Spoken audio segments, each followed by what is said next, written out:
Welcome back to What Arty Noobs. This is a KV-1, it's the Tier 5 Soviet heavy tank. It's located on the north spawn of Murovanka, and this one is under the command of ProvoBob, and because he's on the Australian New Zealand server, I'm afraid he's got another game with bots in it. I'm afraid, yeah, Wargaming has to put the bots in, otherwise they wouldn't be able to play the game because there wouldn't be enough players. Well, the KV-1, otherwise known as the Kliment Voroshilov, it's quite an incredible tank. The Kliment Voroshilov was the Soviet defense minister at the time, so it's quite understandable that after having an entire line of tanks named after you, that Stalin rather wanted the next line of tanks to be named after him. Well, in fact, actually, I think it was the Soviet engineers that decided, yeah, we better name one after the boss, because if we name the last one after the Soviet defense minister, we might end up in the Gulag. Well, the KV-1 made its first appearance in August of 1939, just in time for the Winter War. This one's got the 57mm gun, which is capable of doing 85 alpha, penetrating 112mm with standard ammo, and with the premium rounds it will go through 189, so he's going to have no problem penetrating the enemy at all, because with these rounds he'll just about go through anything. And some players, the Unicums, like to play it with the 57mm gun because it does give them the more chance to do more damage and quicker than with the 85mm gun or the 122mm derp. The 122 is fun, I must admit. I like playing it with the 122mm, but the 57mm is able to do a lot more damage to serious higher tier tanks, tier 7 tanks. And he's moving up to get into a position. This is a tier 5 game, so he's going to be up against tanks of similar armour. Going through the side of that KV-1, no problem at all, and the kill shot goes to the Panzer via H. He's now aiming at Type 95 Japanese heavy. You can only just see the top of the turret, so he's going to have to move forward. Now, they started work on the KV-1 in 1938, but it didn't appear until August of 1939, and it actually started seeing action in December 1939 against the Finns. And the Finns fired everything they had at the vehicles, and about the only thing that would actually do any damage was artillery, simply because the armour on the KV-1 is quite strong. 75mm on the front and the sides, and 70 on the rear. Very strong armour. You can see his 57mm rounds are just going straight through the side of that Type 95, and he's got him. Now that B1 alongside him, that's a bot. Is it, or is it? Yes, it is a bot. And as a bot, it's not really doing much.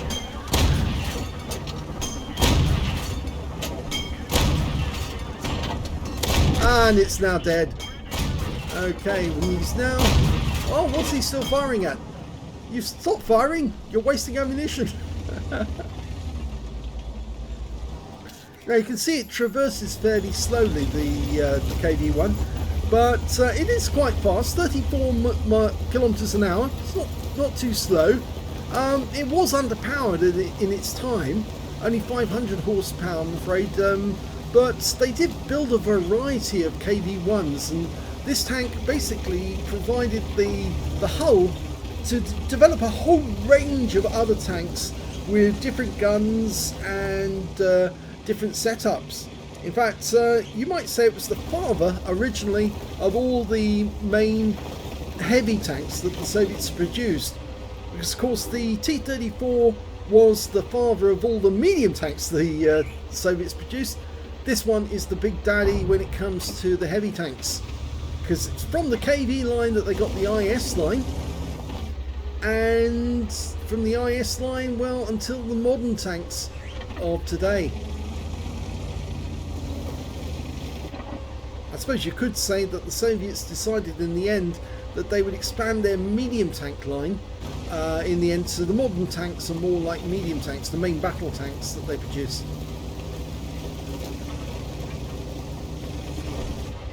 It weighs 55.8 tons, so it's quite heavy, and it was a bit of a shock for the Finns, as it was for the Germans, because every German gun that they used during Barbarossa could not penetrate the hull of a KV-1 in direct fire. So all of the anti-tank guns the Germans have were completely useless.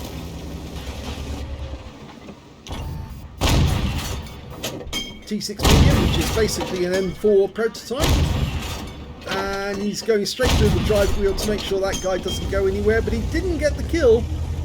The kill went to our VP, the 105 FH-18B2, who managed to get around to land just before ProvoBob managed to get the kill shot. Okay, we've got an AMX-40 who's very low on hit points. One shot should be enough. Yep, it is. That means he's now got 4 kills, and there's only 2 left. But chance of him getting both of those is slim at best, because his Arty seems to be quite good. And that Valentine, well, got the gun shield. Okay, now aim for the gun shield. Just keep pumping the rounds into the gun shield.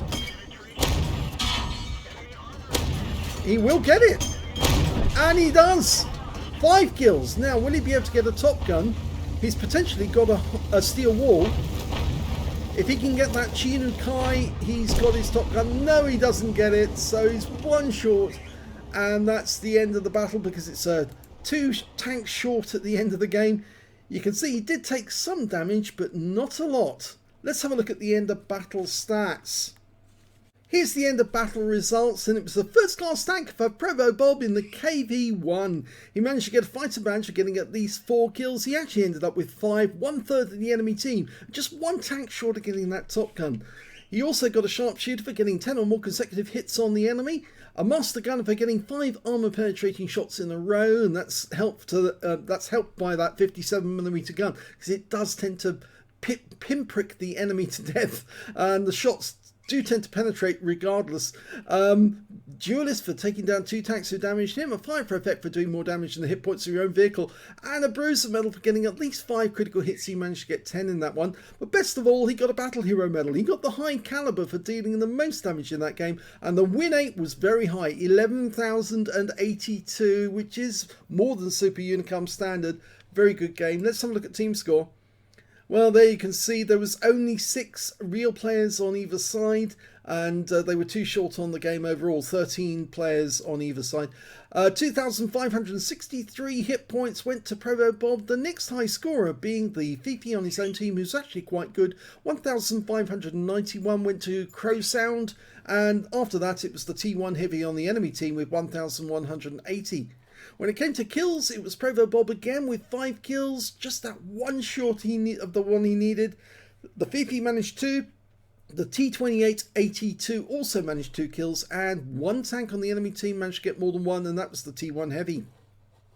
When it came to base XP, he's got the top in that one as well, so he's got the top in all 3 columns. 1,177 base experience points, the only player over 1,000. 714 went to the Fifi, and 549 went to the T28.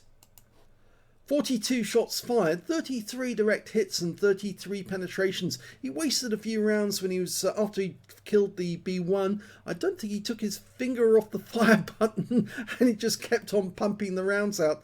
2,563 hit points of damage, all of it done at close range. 11 hits received from the enemy, only 3 of which penetrated, and you saw one of those rounds actually went through the upper plate.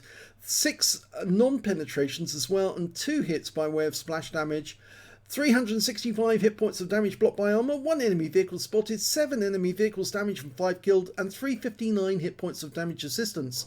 He earned 49,502 credits from the game, 24,751 from personal reserves, and 65,000 for completing a mission. So he got a whopping 139,252 credits from that game. And after repair, ammunition, resupply, and consumables, and remember, this time round he wasn't firing the premium straight away. In fact, actually he was keeping it in reserve, which is exactly what you need to do to maximize your credits. And look at this, he made a massive profit of 98,626 credits profit. And even if you take away that 65,000, he's still making a profit at the end of the day. So very well done. He's starting to get it in hand. He's not using the premium, he's using the standard ammo, which is what I like to do, and only switch to the premium when you absolutely have to, because the target you're firing against does have very heavy armor and you're not going to get through otherwise, or you believe that you're not going to get through.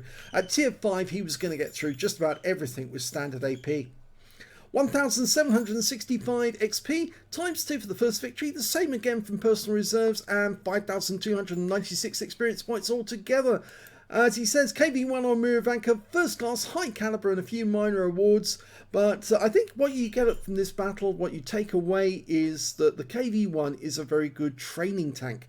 What I mean by that is, although it's a standard tank, not a premium, so it doesn't get extra XP, the fact of the matter is, if you're going to train crews to put into your higher tier Soviet heavies, this is probably the tank to do it in, because you're going to have the most fun blasting through the enemy field with a variety of different guns, not just the 57mm which you saw ProvoBob use in this game, but also the 122mm howitzer and of course the 85mm gun, because they've all got their own attributes. And so that's why when I print out my crib sheet for this tank, I actually have to have several crib sheets, because it depends on which player is actually going to be using which gun. And when you have to find that out after you've actually started the game and suddenly realise, oh, he's got that gun. Right, okay, well, that changes the character of the game. And that's why the KV-1 is so much fun, because you know what the weaknesses are, you know where the weak spots are, the driver's hatch or viewport, the lower plates, and of course the turret. But other than that, you know that this is actually a fairly solid tank, and so long as you're not up against higher tier opponents, in which case you have to play kind of defensively and angle just a little bit to increase your armor, it can be a lot of fun. In fact, it can be a huge amount of fun because it's such a solidly built tank. I hope you enjoyed that replay. If you did, please give this video a like. Do subscribe to our channel. Leave a little comment down below because it feeds the algorithm.